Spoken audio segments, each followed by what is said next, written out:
Don't wait for me, but wait for yourself and for your children. This is my own path to fulfill my destiny. Each and every one of you also have your own path to fulfill your destiny. Your destiny is not the same with my own. This is my cross. This is my mission. This is what I came for. So it is needless for you to waste your time crying for me, because your tears is not going to change my mind. Your tears is not going to change my intention. Your tears is not going to change what I need to do. Because what I need to do, I need to do it as a man that is focused about the redemption of the world. So if Jesus was not determined about redemption, he would have left the cross on the way. And what will happen to all the prophecies that have been given? That the Son of Man will come, suffer, crucified, dead, and buried. The Bible says that God is not a man that he should lie. So if he had not fulfilled his mission, for the first time in history, might be, we would have said that God has lied, which God can never lie.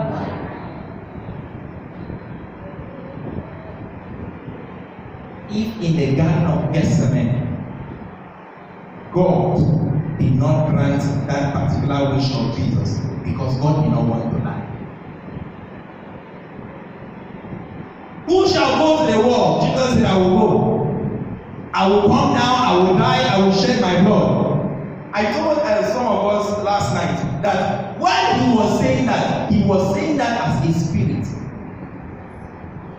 While he was saying that I will go and die, he was saying it as a spirit. He was never clothed with a mortal body, so he did not know that the pains of mortality is going to exist.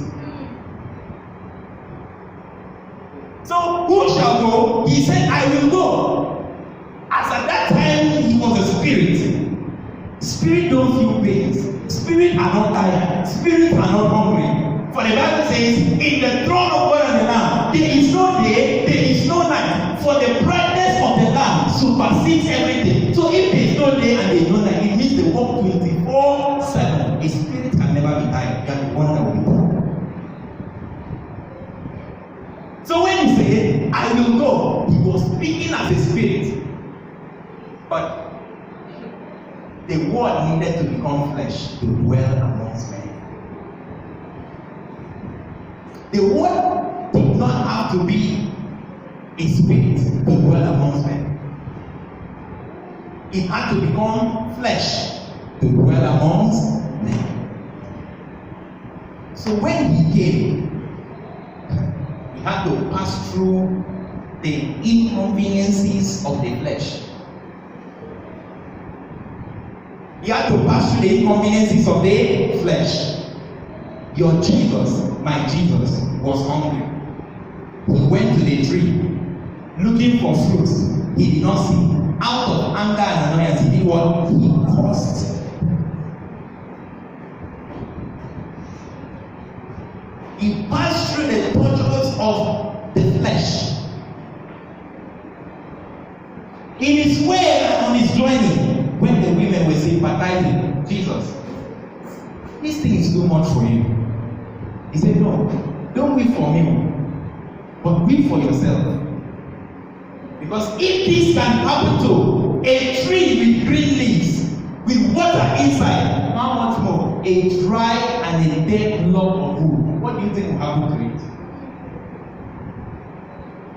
Your journey to redemption is full of obstacles. But what is going to motivate you in your journey of redemption is your determination. Tell your neighbor, your determination matters in your journey to redemption. If you are not determined, just forget about it.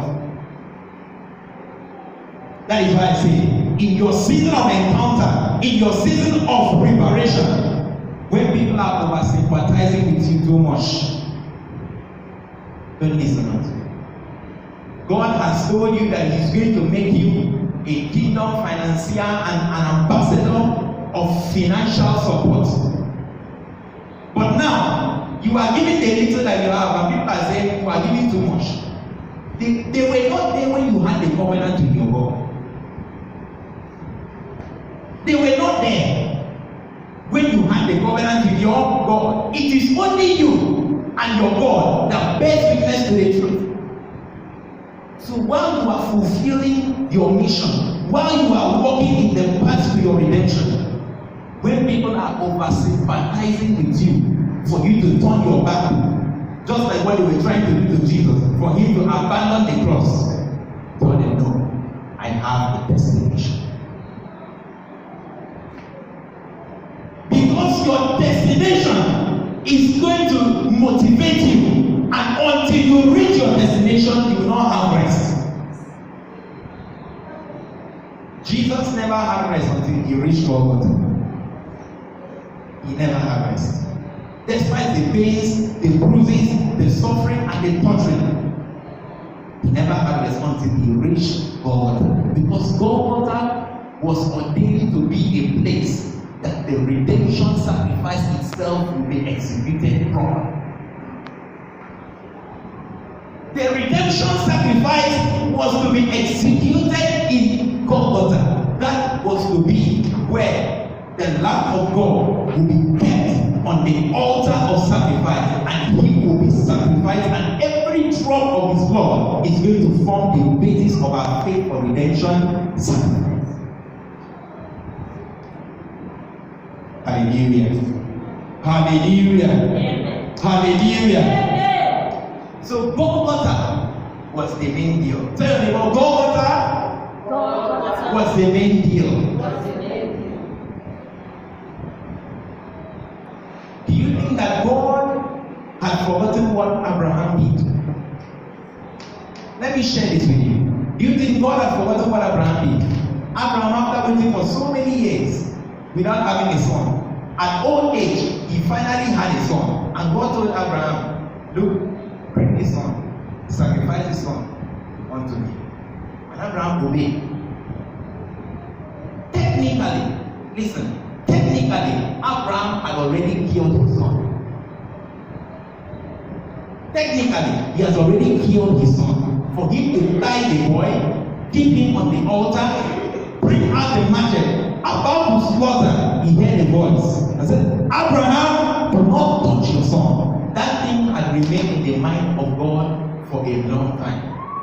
So when the state of humanity was full with iniquity, God had to bring his son, Jesus Christ. If Abraham can give his only son, if Abraham, clothed with mortality, can love me this much that he can give his only son to be sacrificed, and I am God, the God of all flesh and all spirit, why can't I give my only begotten son for the redemption sacrifice?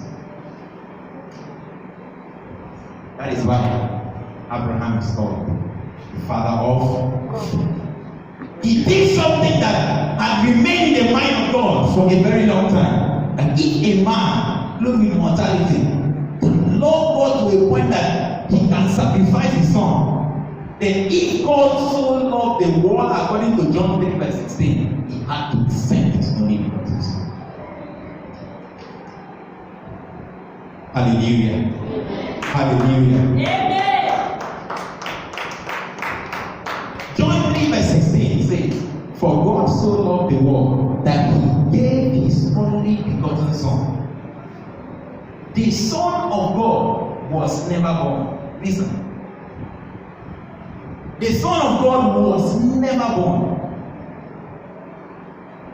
The Son of God was only given, not born.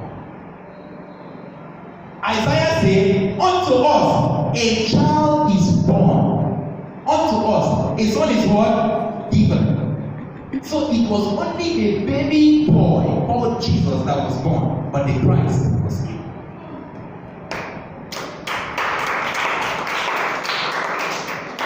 Unto us a child is born. That was Jesus. Unto us a son is given. That son, the redemption sacrifice was not to be done by the child being